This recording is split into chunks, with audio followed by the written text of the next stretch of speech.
I just want to say that if your event has this much controversy and negative backlash and critique is going on with it after it happens, maybe you should, look into that and understand that and think about that and hear the voices that are complaining about certain things.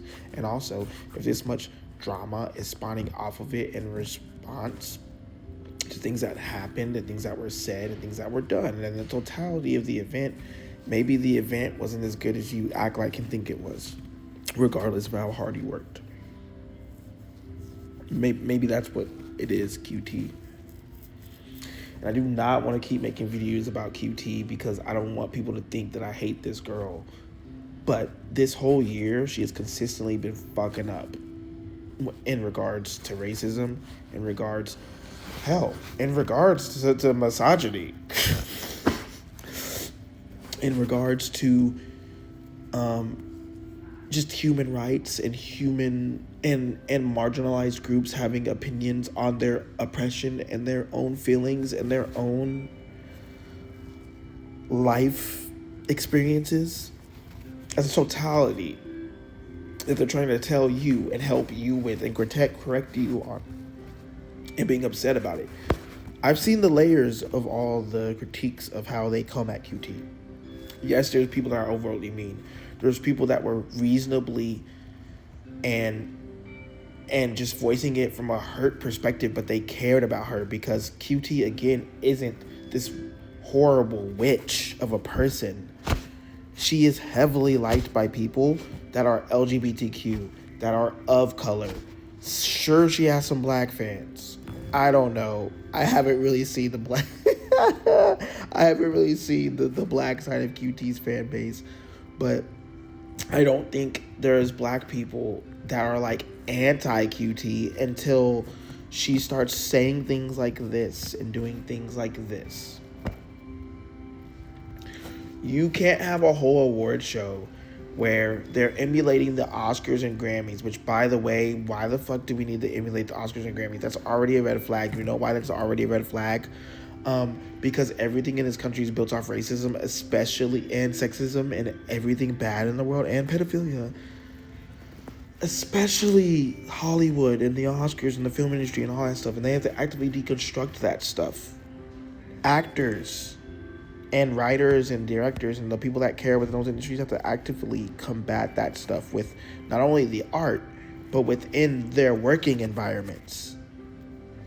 So if you're going to emulate that format of award show, which exists, right, you could still integrate the heart of content creation and streaming and Twitch in general. There's so many niches of like things you could have leaned into to make this feel authentic to streaming but still be an award show. It doesn't need to be akin to those award shows because we already know the Oscars and the Grammys get it wrong all the time and we all yell about it all the time.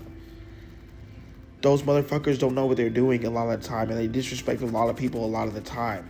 We have to force them to act right and nominate correctly at times and like do things better.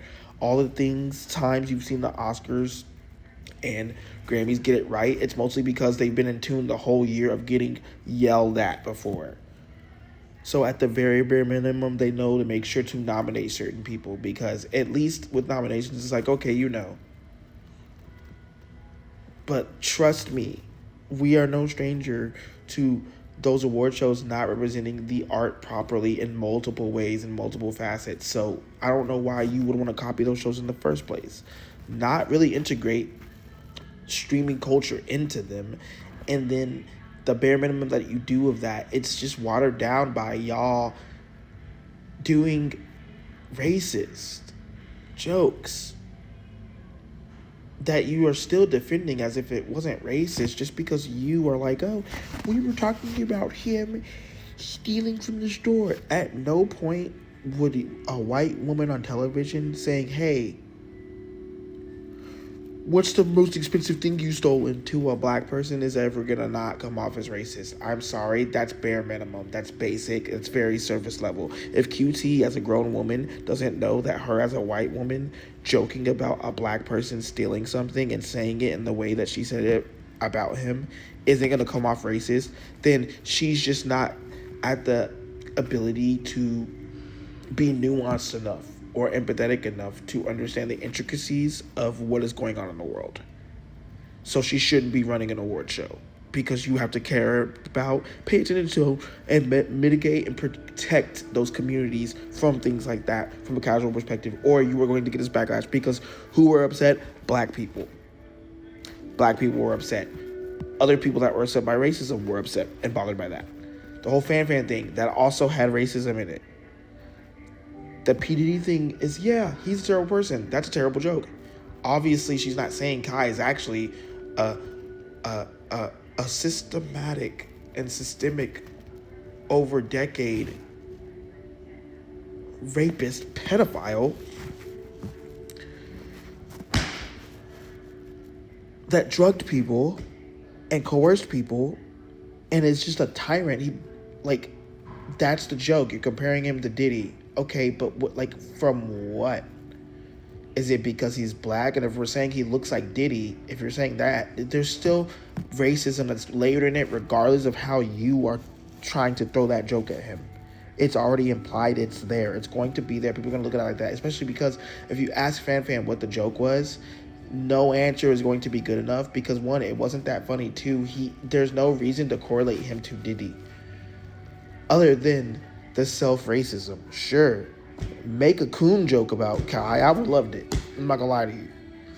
But comparing him to a serial rapist and making light of that whole situation and making it light of that whole thing going on, the way we've minimized it in multiple ways, not just demonizing Fan for that. A lot of people have done that, especially even black people have been minimizing how terrible that is. That is gonna come off with racism, and it also just wasn't funny. So again, these are the normal jokes. Then again, the build up to this, QT has empowered racism. She has actively opened her mouth and said, it's not my problem if somebody is racist. I don't want to say that's quote for quote what she said, but she said, they're racist doesn't mean I am. If you're in rooms with racists, if you're sitting in rooms with racists and misogynists willingly and being friendly with them and making content with them and making money with them and hanging around them and they're fun to be around and they're your friend and you like them, it's not your responsibility to fix or mitigate their behavior or tell them about themselves or not allow it in spaces to harm those communities that are around you and support you. Then that's a problem, and you're adding to the problem. Especially with the administration we're living under right now with fascism and who's in office and the decline of rights for people who look like me, who are also women, because women don't have rights either. Why do you think it's okay to platform and befriend those type of people, and then when you make an award show, all those people are going to be nominated and be there and all that stuff, and then you are going to have occurrences that have racism, misogyny, and all that laced throughout the event because y'all don't take any of that stuff seriously or care about what other people think or feel, or marginalized communities having issues with those things being casualized and thrown at them as if they're funny or not something to take serious. You deserve every backlash you are getting, and you need to listen more and not just deflect and not just be like, oh, I was joking. Oh, I didn't mean it that way. Oh, no, listen, QT, because it doesn't matter what you were trying to convey. You did something because your lack of awareness and because of your lack of understanding of the black community and other things that was racist. So you got told that. So what you do is you listen, move forward, don't do it again, and take that into note when you are doing stuff before. Not the fact that we didn't get the joke or that we were applying something that didn't apply to it. No, you didn't have the mindset to already know that it was already implied, if you even thought to say something like that racism was going to be a part of you saying that to him. It wasn't that we misinterpreted your joke. It's that your joke is laced with racism and you don't know that has racism in it because you don't know about your own racism that you haven't unpacked, that you have displayed throughout this whole year in various ways. There's so many problems within this fucking community that it's so bad. Like, Twitch is so bad. It's getting so bad, and there's so much people to rant on. Fays are horribly homophobic and misogynistic and racist casually, and we just allow all of it and are hanging around them and being friends with all of them. This shit's not okay. It's never going to be okay. and we're gonna complain about it. Like, the fuck?